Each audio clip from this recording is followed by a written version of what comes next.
जय श्री श्याम। श्याम भक्तों, बाबा श्याम की शरण में जाकर तो के दुख दूर होते हैं। गरीब बेसहारा मनुष्य बाबा श्याम की कृपा से निर्धन धनी बनता है। बाबा श्याम की शरण में जाकर जब मनुष्य बाबा श्याम का नाम जप करता है, तब मनुष्य के जीवन में कैसे कैसे बदलाव आते हैं।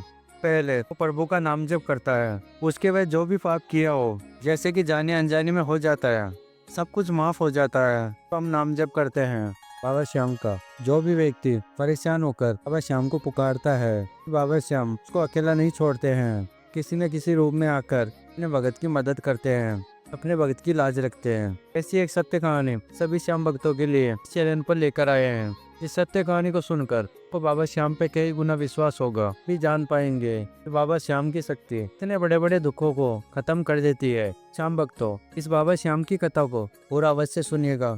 कहते हैं कि जो बाबा श्याम की कथा सुनता है, उस पर खटवाले की कृपा बनी रहती है। तो आइए श्याम भक्तों, चलते हैं बाबा श्याम की कथा की तरफ। तब यह कहानी है अंकित जी की। अंकित जी बताते हैं कि मैं यूपी में रहता हूँ, मेरे एक प्यारी सी बच्ची है। अंकित जी बताते हैं मैं बीमा एजेंट में काम करता हूँ और साथ ही एक्स्ट्रा टाइम से बीमा एजेंट से मेरी एक्स्ट्रा इनकम हो जाती थी। सब कुछ अच्छा चल रहा था। मेरे जीवन में दुख क्या होता है ये मैंने कभी देखा भी नहीं था। वहाँ पर काम करता था, लेकिन कुछ समय बाद किसी ने हेराफेरी कर ली। 20 लाख रुपए उस कंपनी से निकाल लिए। उसका इंजाम मेरे ऊपर आ गया। आगे अंकित जी कहते हैं तो मेरे को नौकरी से निकाल दिया गया और साथ ही कंपनी की ओर से मेरे को नोटिस दिया गया। बोला गया कि 1 महीने में 20 लाख रुपए हमारी कंपनी में दे दो, वरना तुमको जेल भेज देंगे। ये अंकित जी कहते हैं मैंने काफी कोशिश की अपनी ईमानदारी साबित करने के लिए, मेरी बात कोई नहीं सुन रहा था। मैं काफी ज्यादा परेशान हो गया था। मैं समझ में नहीं आ रहा था इतने सारे रुपए 1 महीने में कहाँ से लेकर आऊँ। आगे अंकित जी कहते हैं मैं घर पर आकर मैंने अपनी पत्नी को बोला और मैं रोने लगा। मेरी पत्नी ने कहा कि हिम्मत से काम लो, ऊपर वाले पे विश्वास रखो, कुछ ठीक हो जाएगा। आपने कुछ भी नहीं किया है, फिर आप क्यों घबराते हो? आप बेकसूर हो, आपकी कोई गलती नहीं है, फिर आप घबराते क्यों हो? और आगे अंकित जी कहते हैं जब इस बात का मेरे माता पिता को पता चला, तब मेरे पिताजी ने कहा कि बेटा तुम क्यों घबराते हो, तुम ईमानदार हो, ये पैसों की बात है, तो हम गांव में जो जमीन है उसको बेचकर कंपनी वालों को दे देंगे, तुम और कोई काम कर लेना, रो मत, हिम्मत से काम लो, इसे मेरे पिताजी ने कहा। और आगे अंकित जी कहते हैं अगले ही दिन मैं और मेरी पत्नी, मेरे पापा और माँ हम गांव में गए। गांव में जाकर खेत बेचने के बारे में बात की। वहाँ पर मेरे चाचा जी रहते थे गांव के अंदर, वही खेती को संभालते थे। मेरे पिताजी ने मेरे चाचा जी को ये बात बोली। मेरे चाचा जी ने कहा कि मैं रत्ती भर भी जमीन को नहीं बेचने दूंगा, तुमको जो करना है वह कर लो। इससे मेरे चाचा जी ने कहा मेरे पिताजी से। फिर ये बात हमने सुना तो हमने देखा कि हमारे पास एक रास्ता था, भी बंद हो चुका था। हमने सोचा कि पुलिस केस करेंगे, पट के आगे पीछे घूमेंगे, इसके लिए तो काफी समय बीत जाएगा। हमारे पास तो सिर्फ 1 महीना है, 1 महीने में 20 लाख रुपए जमा करने हैं। हम वहाँ से निकल गए बस शहर आने के लिए। गाँव में हम आ रहे थे, पास में मंदिर था बाबा श्याम का। हम लोग मंदिर में गए, मंदिर में बाबा श्याम के दर्शन किया, वहाँ पर बैठ गए। लोग बातें कर रहे थे। चाचा जी ने हमारे साथ ये किया, इसकी वजह से आज मुसीबत में है। चाचा जी खुश हो जाते जमीन बेचने के लिए, अब हमारे सर से इस परेशानी का अंत हो जाता। हम क्या करें, इससे पैसों की व्यवस्था करें, समय हमारे पास में बहुत कम है, 1 ही महीना है। इसे ही बात कर रहे थे, पास ही में पुजारी जी थे जो मेरे पापा से जान पहचान थी पहले। पुजारी जी ने कहा कि आप आए हुए हो के गांव में? मेरे पिताजी ने कहा कि हम आए हुए हैं। पुजारी जी ने कहा कि क्या हुआ, तुम लोग सभी परेशान नजर आ रहे हो? मेरे पिताजी ने कहा कि मेरे बेटे के ऊपर फ्रॉड का केस दर्ज हो रहा है। अब हमारी समझ में नहीं आ रहा है, मेरा बेटा बेकसूर है, उसकी कोई गलती नहीं है, ईमानदार है मेरा बेटा, क्योंकि कंपनी ने 20 लाख रुपए धोखाधड़ी करने का हम डाल रखा है। हमारे समझ में नहीं आ रहा है हम 20 लाख रुपए की कैसे व्यवस्था करें। हमारे पास दिन बचे हैं 20 दिन में हम क्या कर सकते हैं?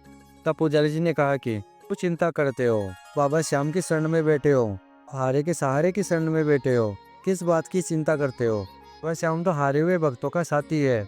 तो भगत हार जाता है, परेशान हो जाता है, श्याम उसके साथ ही खड़ा रहता है।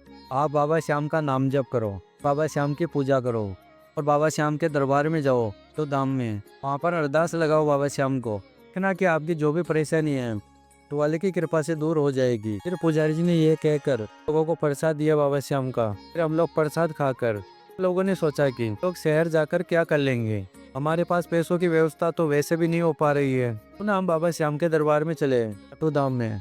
फिर हम लोग ट्रेन पकड़कर कठुधाम के लिए निकल गए। रात भर चले, सुबह धर्मशाला में रुककर वहाँ पर नहा धोई कर लाइन में लग गए श्याम के दर्शन करने के लिए। बाबा श्याम का जयकारा लग रहा था, खूब जोर जोर से बाबा श्याम का जयकारा लगा रहे थे। कुछ देर लाइन में लगने के बाद बाबा श्याम के मंदिर के सामने पहुंचे। श्याम को अरदास लगाई, बाबा श्याम हम हार चुके हैं, हमारा सहारा बनो बाबा श्याम। मैं ईमानदार हूँ, मैंने 20 लाख रुपए चोरी नहीं किया है, भी मेरे पे उठा इंजाम है। जानते हो बाबा श्याम, मैं निर्दोष हूँ, मेरा सहारा बनो, मेरी परेशानी को आप समाप्त करो बाबा श्याम। तो हारे के सहारे हो, करुणा निदान हो, दया के सागर हो, मेरी परेशानी को खत्म कर दोगे। मैं आपसे वादा करता हूँ, मैं आपके दरबार में अब तक मेरी सांसें चले तक मैं आपके दरबार में आता रहूंगा। बस आप मेरा सहारा बनो, मेरी डूबती हुई नैया को पार लगाओ बाबा श्याम। ये बात बोलकर हम लोग मंदिर से बाहर आ गए। बाबा श्याम की कृपा हमारे पे ऐसी हुई कि हम लोग जब घर पर आए थे, कंपनी की ओर से फोन आया। तब मैं बहुत घबरा गया था, कुछ भी समझ में नहीं आ रहा था कि कंपनी से फोन क्यों आ रहा है। मैंने हिम्मत करके फोन को उठाया। कंपनी का मैनेजर बोल रहा था, तुमको कंपनी में आना है कल। अब मैंने कहा कि क्या हुआ। अब उस मैनेजर ने कहा, तुम यहाँ पर आ जाओ, फिर हम लोग बात कर लेंगे।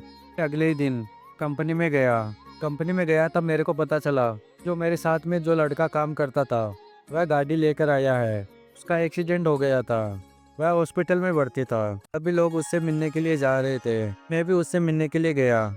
उसने कहा कि मैंने ही 20 लाख रुपए की हेराफेरी की है, जो इंजाम तेरे पे आ गया है। नहीं, वह पैसे से कार लेकर आया हूँ, कार चला रहा था, अचानक चमक सी मेरी आंखों में आई, मेरा संतुलन बिगड़ गया, मेरा एक्सीडेंट हो गया। तब वो दोस्त ने कहा जो हॉस्पिटल में भर्ती था, तो उसने अपना गुनाह कबूल कर लिया। तब सभी कंपनी वाले मेरे को बोला कि तुम लोगों से गलतफहमी हो गई है, इतना बड़ा इंजाम आप पे डाल दिया है, तुम लोगों को क्षमा कर दो और कल से ही खुश कंपनी में आ जाओ। तो यह सब कुछ मैंने देखा, तब मेरे को यकीन नहीं था ये कैसा चमत्कार है। तब मैंने सोचा ये तो मेरे बाबा श्याम का चमत्कार है। कल जाकर आया हूँ बाबा के दरबार में, बाबा श्याम ने आज मेरे साथ में चमत्कार किया है। सच में बाबा श्याम हारे का सहारा है, तब मैंने जान लिया है। बाबा श्याम को इतना धन्यवाद किया, वहाँ पर घर पर आकर बोला।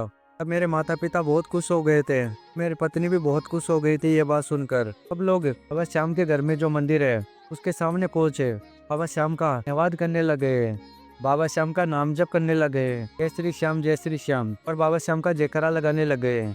ऐसी बाबा श्याम ने हमारे पे कृपा की है, मेरे को वह नौकरी भी मिल गई है, हमारे घर में सुख शांति का आनंद का अनुभव है। बाबा श्याम की ही कृपा है, जिस भी कार्य के बारे में मैं सोचता हूँ बाबा श्याम की कृपा से पूरा हो जाता है। ऐसा है मेरा बाबा श्याम। तो श्याम प्रेमियों, आज हमने सुनाया अंकित जी की सत्य कहानी। बाबा श्याम की कथा आपको अच्छी लगी है, सच्चे श्याम प्रेमी के नाते बाबा श्याम की कथा को अवश्य लाइक कर देना। अगर आप नए आए हो इस चैनल पे, इस चैनल को सब्सक्राइब करके इस श्याम भक्तों के साथ में इस बाबा श्याम की महिमा को शेयर करना, ताकि ये कथा सुनकर उनका विश्वास भी बाबा श्याम पे कई गुना बने, वह भी अपनी जिंदगी में बाबा श्याम की शक्ति का अनुभव कर पाए। श्याम भक्तों, मिलते हैं अगली वीडियो में एक और सच्चे श्याम भक्त की कहानी लेकर, बाबा श्याम की कथा लेकर। जय श्री श्याम, बोले हारे के सहारे की जय।